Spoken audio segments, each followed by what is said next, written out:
Good afternoon, everyone. I'm really glad to be back with you again, and also to have back on one of my really good friends and someone whose opinion I always respect and listen to, particularly on Latin America, but on pretty much all global issues, journalist Fiorella Isabel. Fiorella, thank you so much for coming on. Can you just sort of introduce yourself to people, because I'm sure some of my listeners are not aware of everything that you've done and achieved. So if you can just give like a short summary. Oh God.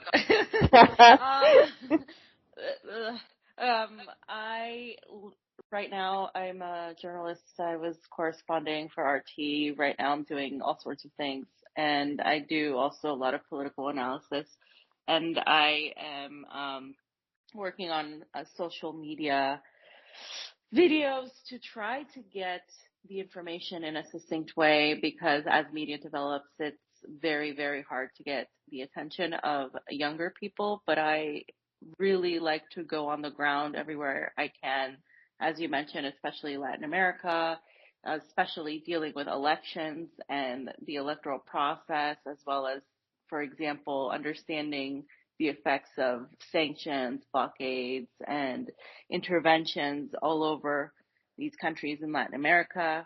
I've also been to Iran, and I currently often stay in Russia, in Moscow. So I have been following very much what's going on in the Donbass, and to Crimea, have been trying to really get to the bottom of understanding the different global affairs and the dynamics of all of that. So I also have my own Rumble show because YouTube took down my channel. And I'm on Twitter/X all the time until Elon decides to, take me out. So Yeah. Telegram, of course. Oh yes, I always forget Telegram, but it's actually really important. So yes. Telegram. Yeah.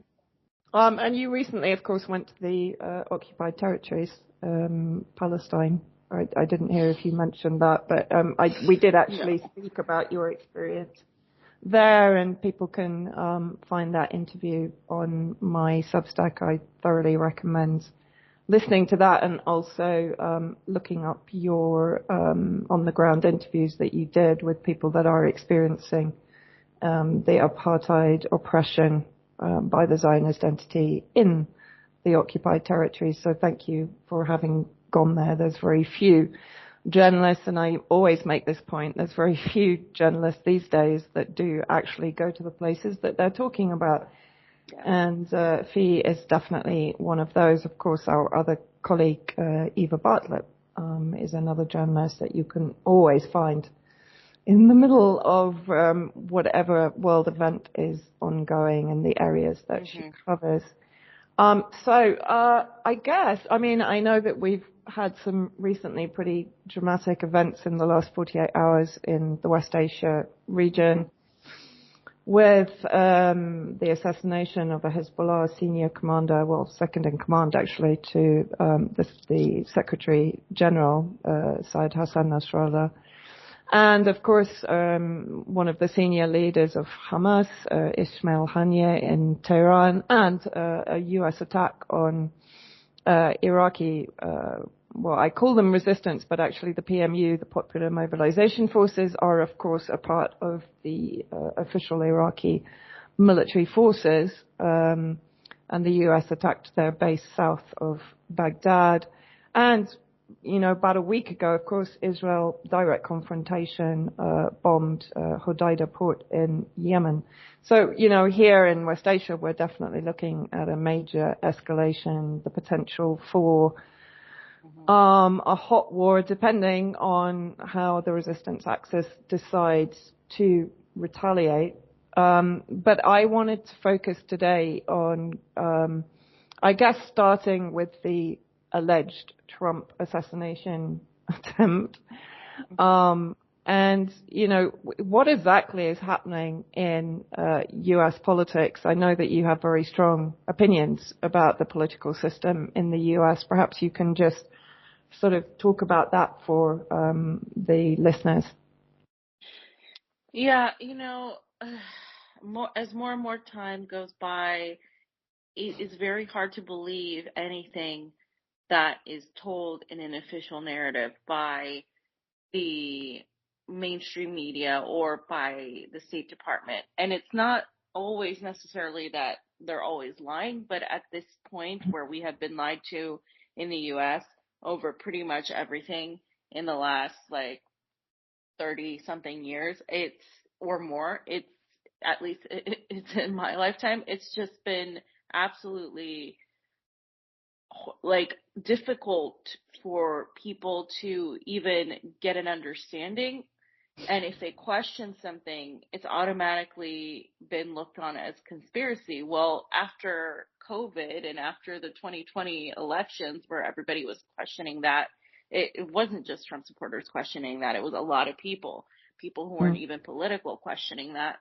Um, and COVID as well. It wasn't just, right wingers. It was a lot of people questioning that and questioning what happened after all of this and after the push against Russia, with the war in Ukraine and that narrative.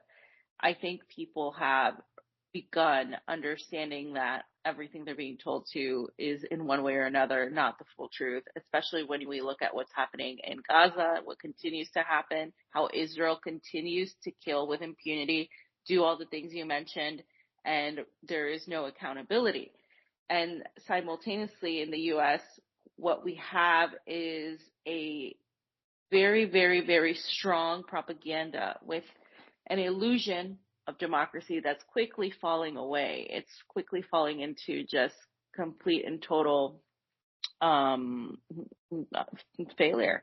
And people are beginning to see the huge, huge holes in what they're being told. And when we talk about Donald Trump, when he ran in 2016, he promised he would drain the swamp, but instead he put in the CIA, complete and total, awful stooges, these warmongers, the worst of them being, I think, John Bolton, Mm.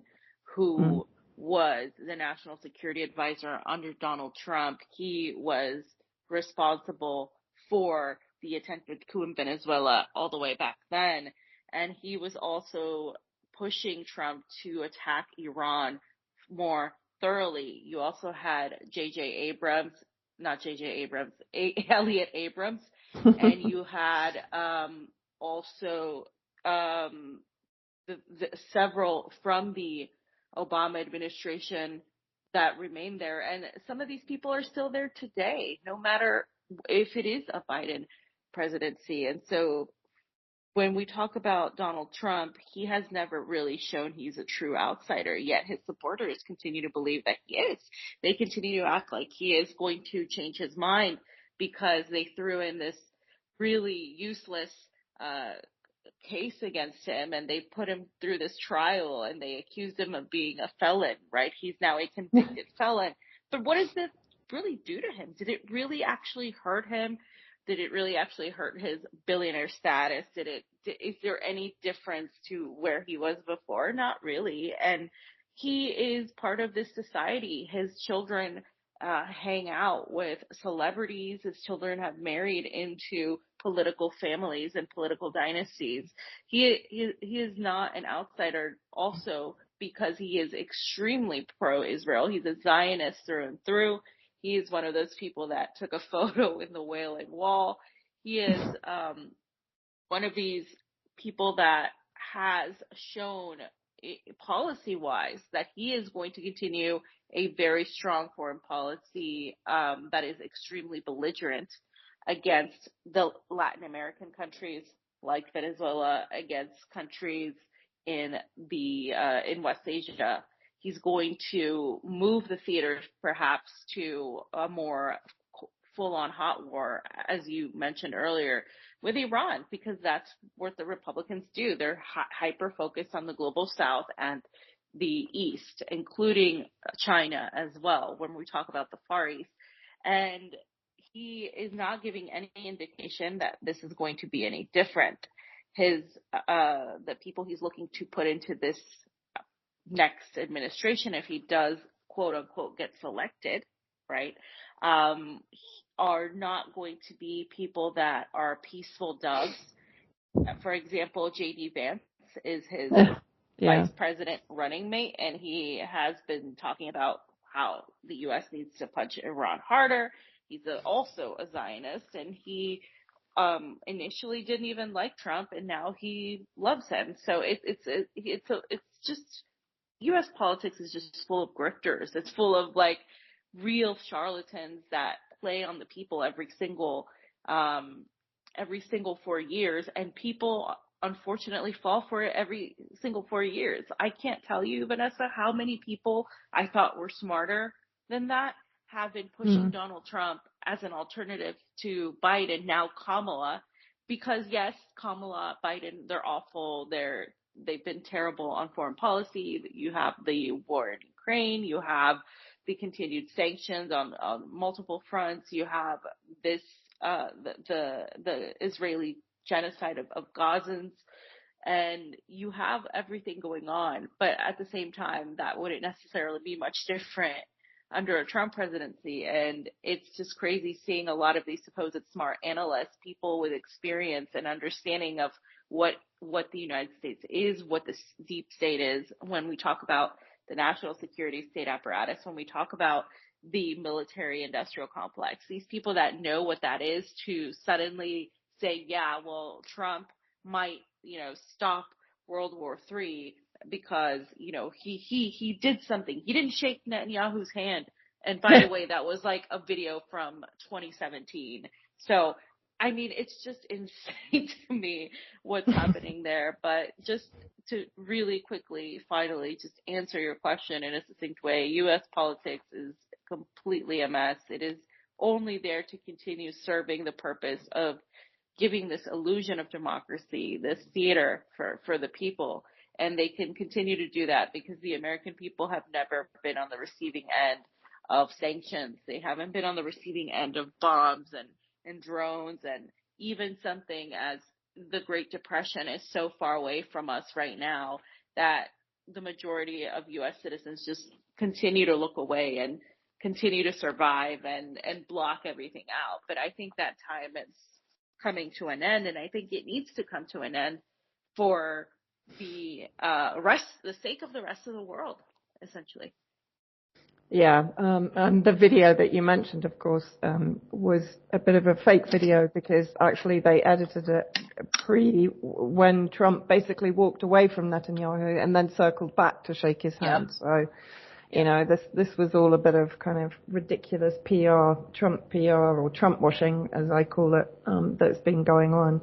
And I think a really important point that you made in the last couple of days in our conversations, a lot of those people that I think all of us have considered to be really quite sensible on the influence of the deep state over U.S. foreign policy, regardless of whether it's Democrat or Republican, are suddenly kind of pivoting towards Trump. And the one reason that they give, literally by abandoning the Palestinian cause that for many of them has given them a far bigger platform than they had pre-genocide, let's face it. But the one reason that they give is that Trump is going to prevent a nuclear war with Russia. But what about nuclear war with Israel? Whose nuclear development has never, to my knowledge, been inspected by the nuclear inspectorate, and their entire program has been conducted pretty much in secret, as far as I know, even from the United States. I mean, I'm willing to be corrected on that. But what about the nuclear threat? I mean, we're far closer to a war between, let's say, Israel and Iran, but of course Israel is not going to go to war with Iran without the support of its allies in the UK and the US and potentially also in the EU. Jordan, of course, the sold out West Asian states, including Jordan, Egypt, and the Gulf states also. So, how does this argument work, basically? I guess that's what I'm asking. Or does it simply not work, in your opinion? Yeah, I mean, I think this argument is a two-part thing. Will Donald Trump end the war in Ukraine? He could end the war in Ukraine. We could be right about that. Like in terms of, for example, him not wanting to waste any more money. The Republican Party has more people who want to stop giving funding to Ukraine.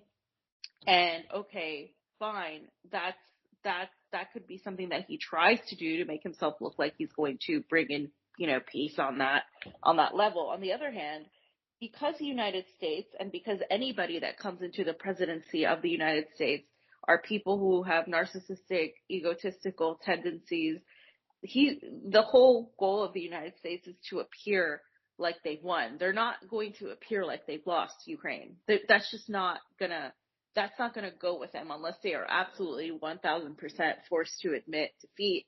They're gonna try to Afghanistan this and keep it going for as long as they can, so people forget how bad of a defeat it was, right? So that's kind of how the U.S. will operate. They will never admit defeat. So when you look at somebody like Donald Trump, he is somebody that operates a lot on ego. He operates a lot on attention, on grabbing people's attention with saying outlandish things. This is a very common type of personality in U.S. politics all over the world. You can see the same iteration of Donald Trump everywhere. And so because he operates like this, I think he's going to throw something at Russia, and maybe they might say, okay, we might, do this or that, but it's got to be under Russia's terms. It's not a given that he's going to, quote unquote, end the war in Ukraine. It's not also up to him only. He has to have the approval of Congress. He has to have the approval of other key political figures in his administration and beyond his administration in the entirety of DC. So he can't just, put in his Trump wand and end the war. That's not how it works. So it still would require some time for that to happen. One. Two, you're absolutely right. Because if I'm somebody in the U.S., if I'm Donald Trump, or if I'm somebody that's in control, let's face it, the State Department, the intelligence, I'm not just going to give up Ukraine without getting something back. You know what I'm saying? So what I think would happen is move the theater to Iran. Because when we talk about Iran, we talk about a country that both the Democrats and Republicans have vilified to just a complete. I have rarely seen propaganda as just effective on any other country besides maybe like North Korea, as I've seen it like on Iran. I mean, the level of just complete misunderstanding that people have for Iran is extremely strong. People will understand Russia, Ukraine. People will understand, what's going on in Cuba and even Venezuela. But Iran, they have both ends of the spectrum. For the liberals, they say it's human rights violations and women are oppressed and this regime has to go. For the conservatives, they say these people are terrorists. They want to impose Sharia law and they're just going to, impose all of these things. This is what they say. I mean, the ignorance is astounding. And so people buy it. And you have then both the liberal side and even the leftist side, when I'm talking about the progressives that are supposed to, be better than that, they buy into all of that through the human rights violations angle. And so that is a country that I believe the United States has been eager to go to war with on both the sides of the uniparty. And I think that because of this, I see this developing not only into a potential hot war in the region, but also into perhaps a global war. And that would be devastating as well. And I think people need to understand the United States is at a point where they're causing multiple points that could develop into global hot wars. And that's what the U.S. is doing right now. And of course, Israel is a huge component of that. I don't believe Israel would be nearly what it is without the U.S. And the U.S. has many politicians, including, of course, famously, right, RFK, Jr. have said what Israel is to the U.S. Biden has said it himself as well. And Israel is a creation and a necessity at this point for the U.S. and the region. So when we talk about, will Donald Trump bring peace and love to the world? Absolutely not, because he has the largest neocons also supporting war with Iran, and it's just kind of really not passing the torch from Biden to Kamala. It doesn't matter. It's passing the torch from whoever the handlers are in the deep state who really are running the country, because you're not going to tell me either Joe Biden or Kamala Harris are running the United States. It is very clear that those two can't even run their own mouths correctly, let alone the U.S.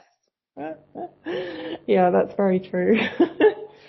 Well, that sort of brings me on to this whole, maybe you can correct me, but it appears to be like a real emergence of this entire America First movement, which is, as I said, very much putting itself right now behind Trump as, some kind of savior for America.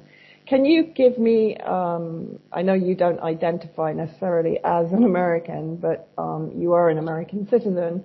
Can you give me your view on what exactly America First means to you? All right. I would say that I am an American, and because I grew up in the United States. It's pretty much most of what I've known. Everything.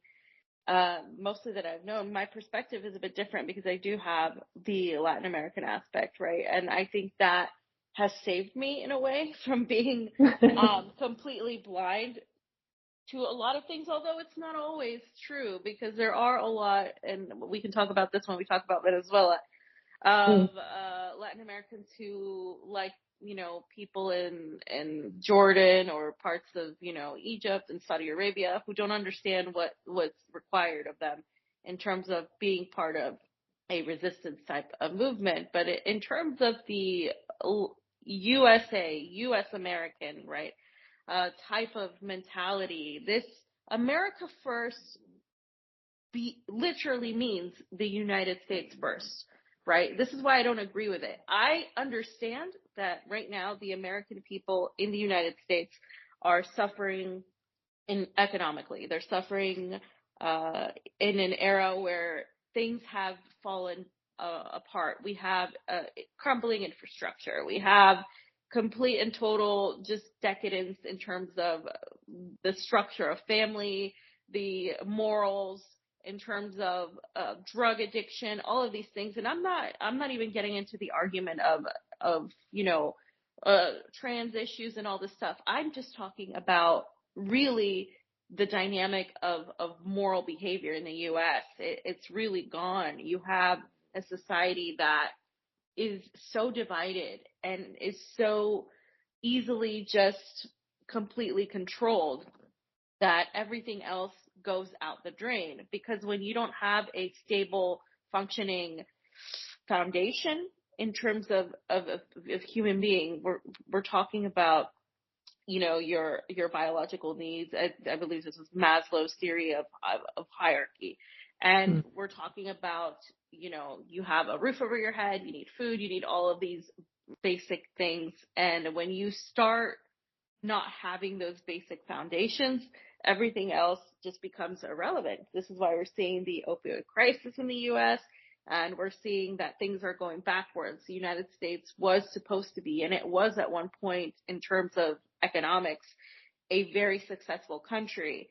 And as that has fallen apart through deregulation, neoliberal economics, and just complete and total takeover by the 1% of the 1%, and not just the elites in the United States, but the global elite structure. And capitalism is basically showing you its total failure when you talk about an entire system that functions for these entities, these multinational corporations, but not for people.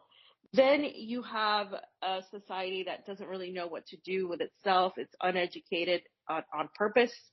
It's miseducated as well. It's lied to. It is propagandized, and they're stuck fighting over culture wars because they cannot fix the economic system. So while I understand that, for example, the MAGA crowd comes in saying, well, we need to focus on America first and stop, for example, Donald Trump is against NATO. He said that NATO should be dissolved, and that's the reason why he won in 2016 in terms of he won the public opinion, because a lot of people where he was campaigning in the poorest parts of the United States, West Virginia, Mississippi, Alabama, these southern and mountainous areas where very, very poor white working class people live, he got their attention because he said, okay, we're going to drain the swamp. We're going to get rid of the elites. We're going to, focus on building America up, like with American-made things, because in the U.S. we import everything. We don't make anything except war anymore, right? That's all we do. So he came in saying all these things, and it resonated with people. Meanwhile, Hillary Clinton never went into these areas. She didn't even go to these places. Yeah. And so she lost because the majority of people had supported before that in the primaries, Bernie Sanders, who did go to those places. And then certain areas, certain states, including West Virginia, went from Bernie Sanders in the primaries to Donald Trump in the general. And people don't talk about this. How do they go from the quote unquote far left progressive in the U.S. to a Republican? Well, because Trump talked about this America First idea of building jobs in the U.S., jobs that have been exported to Southeast Asia, for example, to put these people to labor in horrible conditions so these corporations can slash their profits. So when that happens, that you have this idea that, oh, maybe America First means, Americans first, and it's a good thing. The problem with that is it completely leaves out foreign policy. And the U.S. are notorious for ignoring foreign policy, both on the left and the right, especially on the progressive left. They have no idea about what foreign policy is. And so when you talk about America First, it still means, okay, we're going to go and bomb whoever we need to bomb. We're going to sanction whoever we need to sanction. At the end of the day, that is their core belief, is if you believe in the U.S. first, they're going to bend. If their president says, if Trump says tomorrow, we're going to rebuild America, we're going to make it better, we're going to do this, and they have more of an isolationist policy, which is usually the Republican, at least in this age, structure. But then something happens to where Israel, for example, uses this excuse like, no, we need to go to war with Iran. What's going to happen? Oh, yes, we're going to help Israel because our loyalty is to Israel and blah, blah, blah. And then that continues.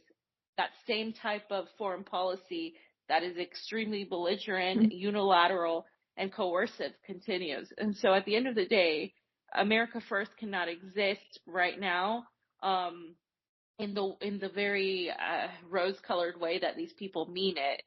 It's because at its core, it really means the U.S. first, and everybody else can just go to hell. And I don't agree with that, because we have been the number one, specifically our government, not necessarily the American people, but at the end of the day, we have some accountability at this point. We should be able to find things out online. We should be able to question our own, what we're told. We should have our own thoughts. And I think there has to be some accountability now on U.S. citizens to do something, because we are the ones that are exporting all this war, all this chaos, and it has never really come back to bite us. And right now it's starting to. You're starting to see that foreign policy come home. The only way we've seen it is through perhaps our police, our law enforcement, and how they operate, like very much like the military, very much like the IDF. So that's, to me, why I don't agree with this America First mentality. Yeah, and I mean, I would also question to what degree is it America first or Israel first? Yeah. because you mentioned that as soon as Israel requires assistance, then U.S. foreign policy pivots in that direction immediately.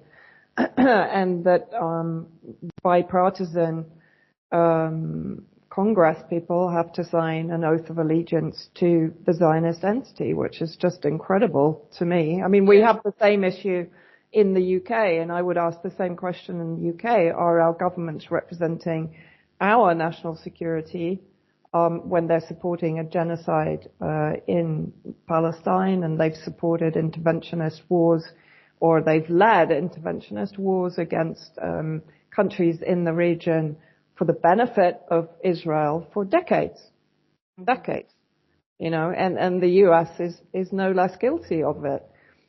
So yeah, I do raise the question, what exactly does America First mean? Does that mean that you're actually going to divorce yourself from the influence of the Zionist entity and de-Zionize your country? Because that is actually what needs to be done for any country in the world right now, to be first, in my opinion, and that's the problem, as you said. People deal with the symptoms, they don't deal with the causes.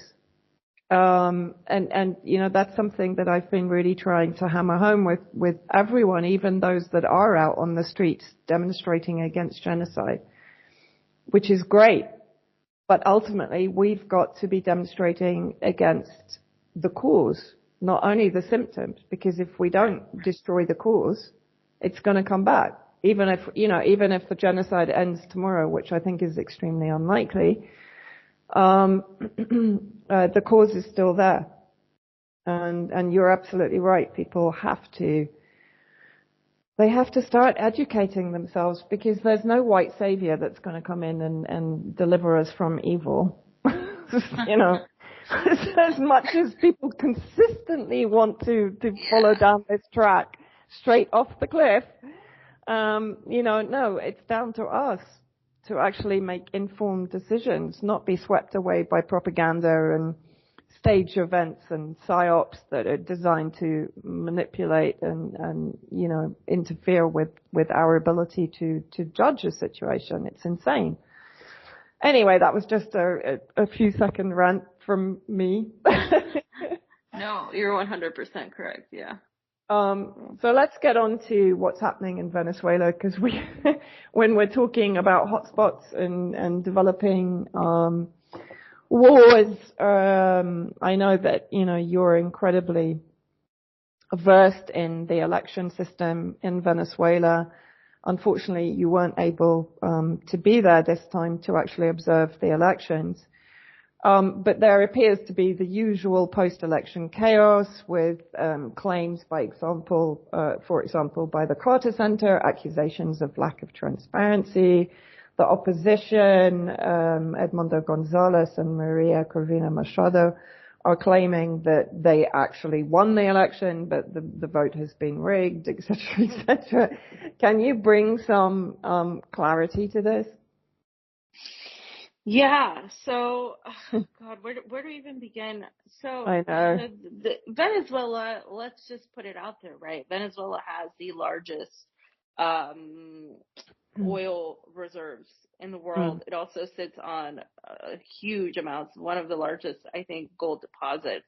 Number one, it's also in a very, very nice position in Latin America. In South America, it is at the very top, right next to the Caribbean, and in beginning, of course, towards the top of the South American continent, where it borders Colombia, and it has part of the rainforest. It has mountains. It has, it's just, it is in a very good location. It is also one of the only countries in Latin America that has fought the United States' attempts to coup and remove its presidents for decades, and has withstood sanctions and blockades and just complete and total attacks and propaganda against its government.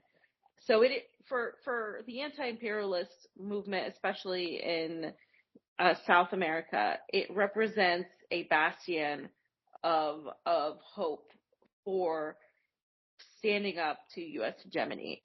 And that's why Venezuela is extremely important for that reason, like Cuba, which has withstood, of course, more than 60 years of this sanctions and blockade.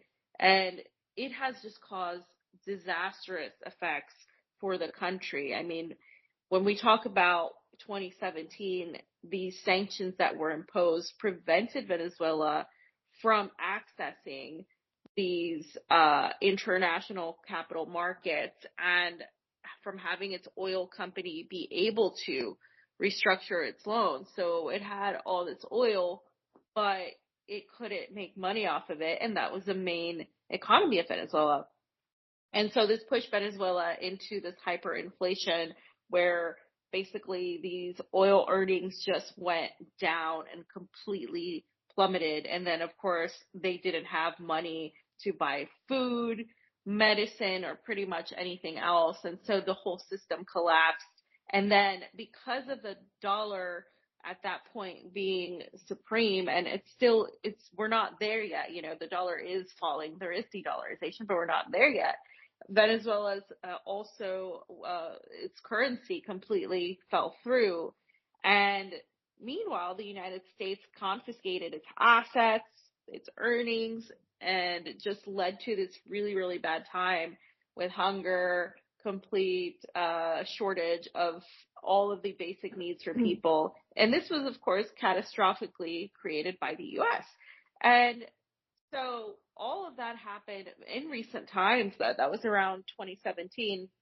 And then you had the development of the guarimbas, which were they're technically described, if you go to Wikipedia, the guarimbas are described as protests by the opposition, but they're not protests. They're literally violent reactions by these criminal groups that come in, and most of the time they're paid by somebody to cause chaos and violence against people.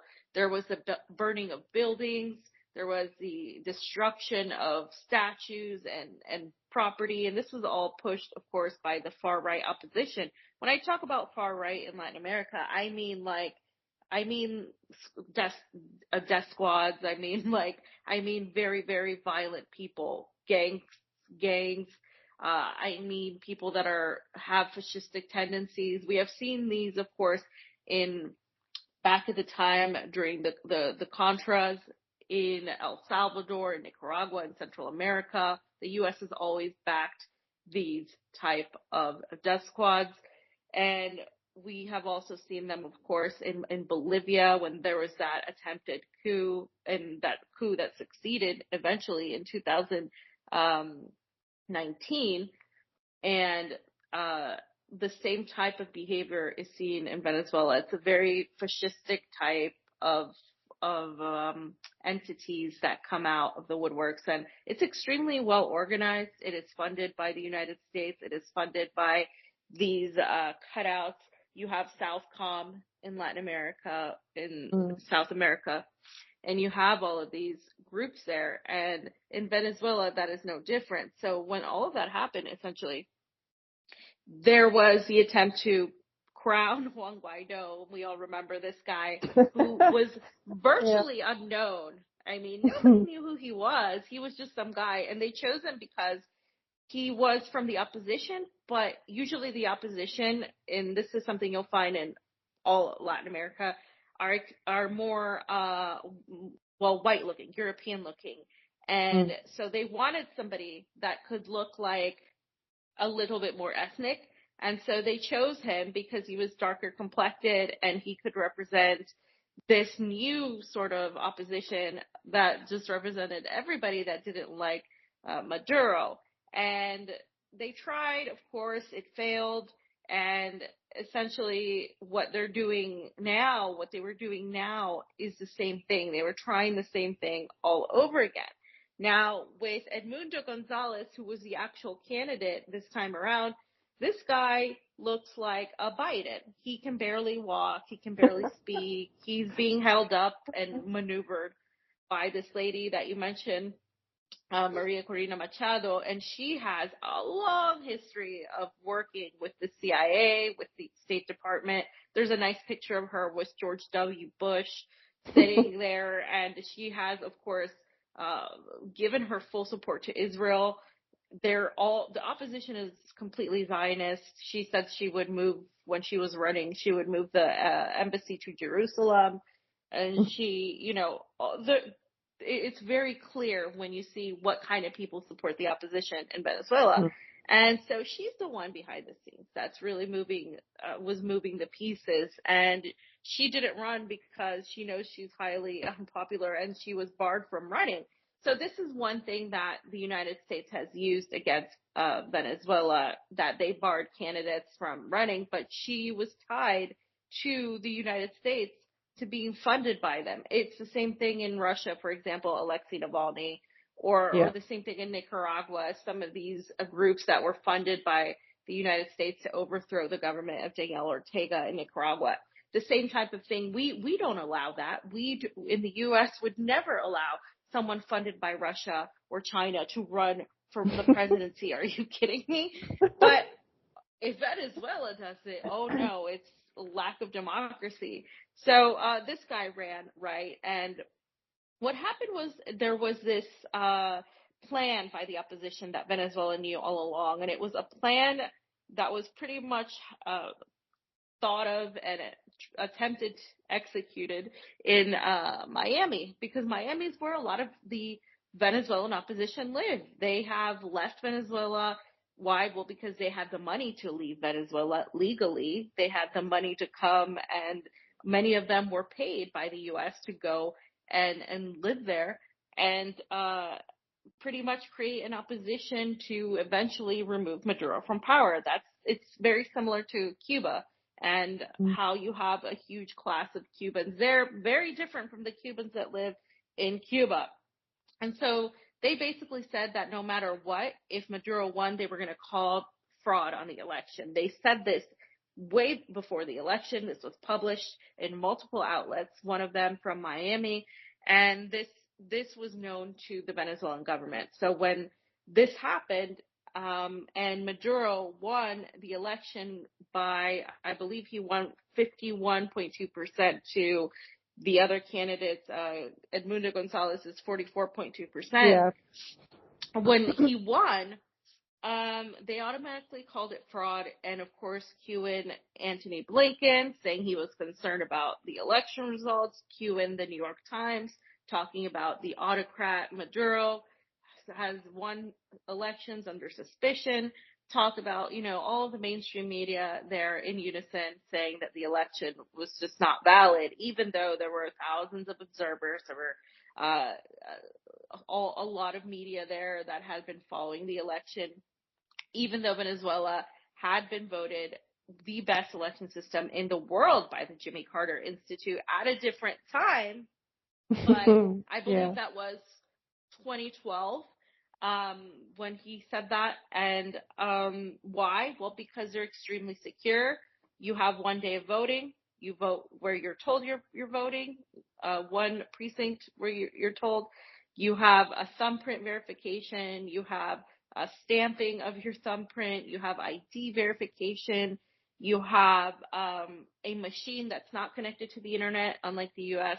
You have a paper ballot that comes out with your vote that you drop into a box that must later be matched exactly to what is on the machine.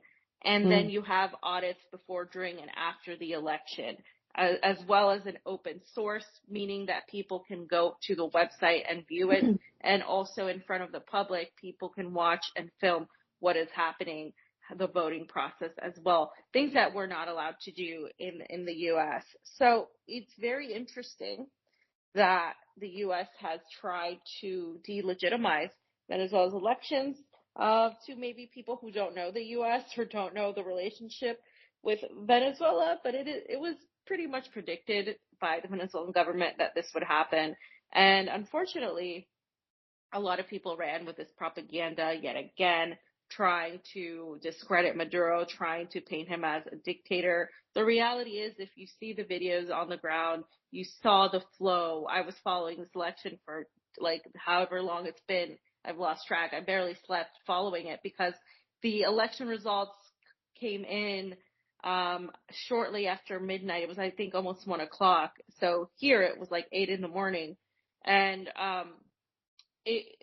from that moment, that's when the opposition went into the streets and tried to bring back the guarimbas, and they tried to basically, they started burning one of the central buildings for the National Electoral Council. They started attacking some people in the street, trying to provoke something more. And then what ended up happening, Vanessa, was you had all of these channels on Twitter, on X, that are very popular and that always say they hate the deep state, they hate the globalist elite, but when it comes to Venezuela, because it's considered a socialist country, that all goes out the window, and they support the State Department narrative. So they all started sharing fake videos from 2017, videos that were manipulated, videos with no context, saying that Maduro was killing people, that the Chavistas were preventing people from voting, which it was the other way around. But they started sharing this. And so Elon Musk came in, of course, the guy that's going to save us all, the billionaire who's going to save all of us. He came in and he started sharing these big accounts. And he started saying that Maduro lost and that he needed to get out. And along with Elon Musk was Javier Milei, the wonderful Zionist that took over Argentina. And he had called the elections for Edmundo Gonzalez before the Venezuelans even gave out their results. So somehow he had all the information. And it's very weird. I think we've reached a state where we have a technocrat, rich, a billionaire with a lot of money, a lot of power, really pretty much interfere in this country's elections without knowing anything. I guarantee you Elon Musk doesn't know a single thing about Venezuela. And he's over here talking about how this democratically elected leader needs to be removed. And, to me, it's like, even if Maduro was a dictator, even if Maduro was this or that, it is none of the U.S.'s business to decide what people of Venezuela should do. And that's the ultimate thing that Americans need to understand. And it was very interesting seeing a lot of for example, the people on the right say, oh, our elections are going to become Venezuela's elections if we don't stop Kamala, the socialist, from getting into power. It was just comical. Yeah. God. Oh, God. Yeah, it does become like another episode in The Simpsons sometimes, doesn't it? It is. They predicted it. You didn't see that? No. There's a Simpsons meme of Maduro, winning the election. They predict everything, apparently. I don't know. That's another conspiracy theory. Yeah. But it does appear to be quite true sometimes with the Simpsons. Yeah. I mean, I don't watch them religiously, but I do see the clips circulating whenever something happens. Like, look, they predicted it. It's so true. It's scary. Oh, yeah, and I read this morning that they're now going to have an OAS summit on the elections. Mexico has basically pulled out, saying, look, enough intervention already, And I think, I guess last question, because I'm not looking for hopium. In other words, I'm not looking, as I said, for another one of the billionaire class to lead us to salvation. But I guess, one thing that has materialized out of what's been happening, the absolute horror of what's been happening in Gaza and West Bank, what has materialized is the unity of the West Asian resistance axis. And that is something I was talking to someone the other day about this, and they were applying historical precedents to what's going on. And I said to them, you can't do that anymore, because now actually Israel faces an unprecedented enemy. It's never been this vulnerable throughout its 100-year history. It's never faced this kind of organization, weaponized resistance, and an entire axis, not just Palestine or even just Hezbollah, but an entire axis. It's never faced this before. And that for me is one indicator that they're going to push for some kind of escalation before the resistance becomes even stronger and even more united. And for example, Iraq does finally follow through on its promises, the state, and expels US bases, et cetera, et cetera. They're up against time, in my opinion. And so therefore that is why they're trying to expand the war now. The resistance axis is playing for more time because, Syria still has its own military situation to sort out and to be able to strengthen itself and to regain its resources and so on and so forth.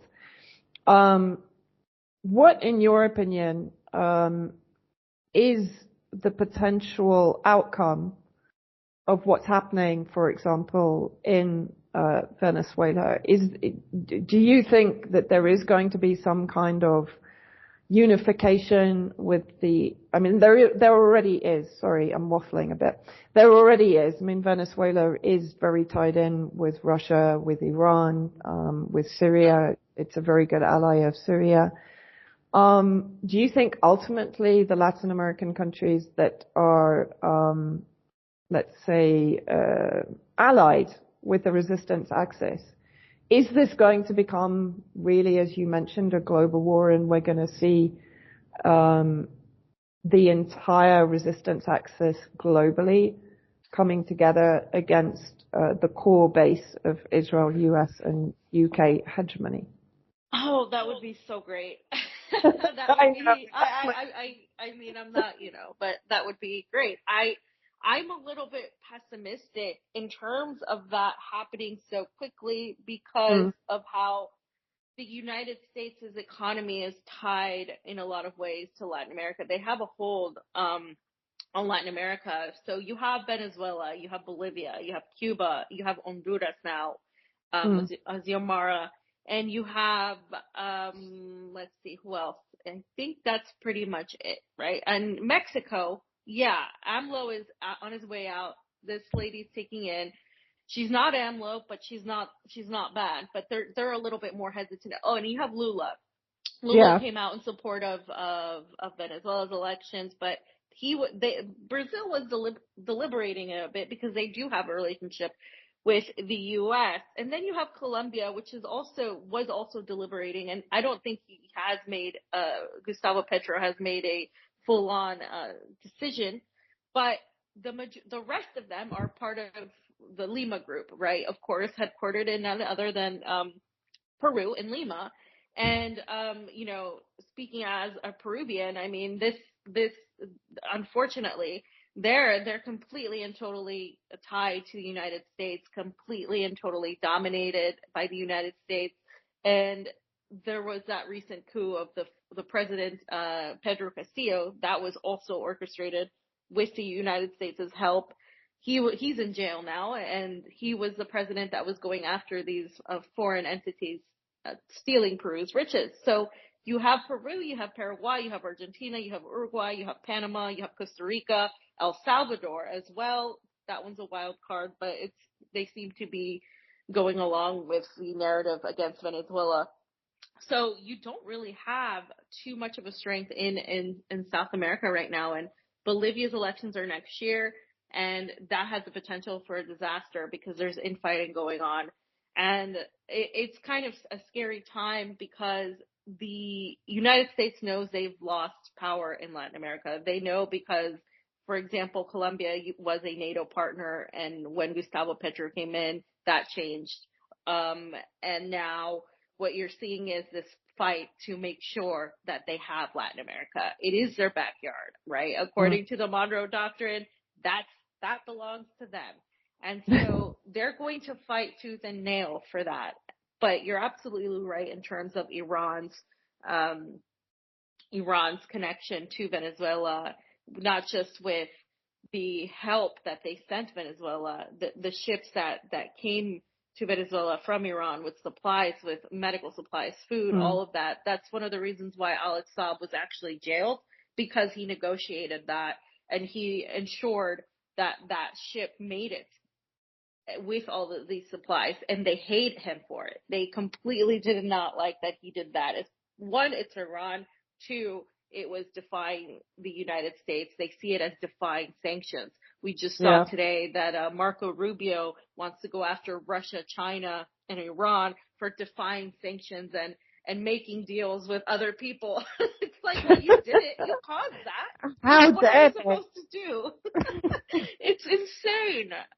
So, I would like to think optimistically that this can happen. I think Latin America, very much like, for example, West Asia, there are traitors to the movement, right? It's really awful to see, and I was so angry seeing all of these Latin American countries really go out against Venezuela. And Maduro just made a speech last night where he was talking about, did anybody ask for the tallies of the election results in the U.S.? What about the election results when they cheated AMLO in a few years ago? He went on a rant, basically, why Venezuela? Why are they, scrutinizing Venezuela so much? Why does he have to show things to the entire world that other countries don't have to show? And he made a good point there. And this is all political. This is all about disempowering Venezuela because it is strategically important for the United States to do so. The OAS is an arm of the U.S. They have never worked in favor of any actual democracy there. So Venezuela doesn't care. They're very much like Russia at that point. They don't care what the OAS has to say. They're not going to pay attention to it. And right now, what we're seeing is that the military has said they are with Maduro, and that's extremely important. You will not push a coup if the military is on your side, and he has the military on his side. He has a lot of support. Thousands and thousands of people have come in support and marched for peace, and the majority of the people that were doing these violent acts were arrested. And he's pretty much, in every speech he's given every single night has said, we know that these people were paid money to do this, but behind the opposition, we know it's the United States and Yankee imperialism. And he talks at length about what they've done and what they've continued to do, and what they're doing also in Gaza. So what you're seeing here is a merger of these ideals, right, against the West, against what they're doing, what they're enabling via Israel and through Israel, using Israel as, in a way, Israel's survival indicates their own survival. So it's kind of this, like relationship that I would say symbiotic, right? They're like existing to help the other exist. And in order for that to end, in order for Israel to end, you have to disempower the United States. And that's something that has to happen. And I would like to think that if there is some sort of global war, that these countries will stick together.